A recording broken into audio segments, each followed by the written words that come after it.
చూడకు, ఊరికే అన్నాను. చూడు, నీకే తెలుస్తుంది. ఇకపోతే ఇంకా చాలా ఉన్నాయి.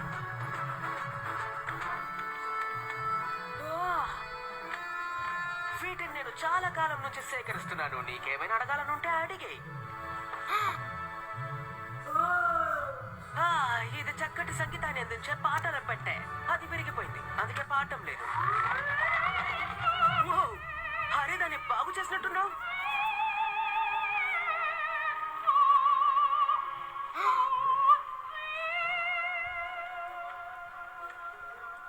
ఇదేంటి? ఇది మనుషులు చేసిన ఒక అద్భుతమైన సృష్టి. ఇది వెస్పా. దాని మీద కూర్చుంటే అది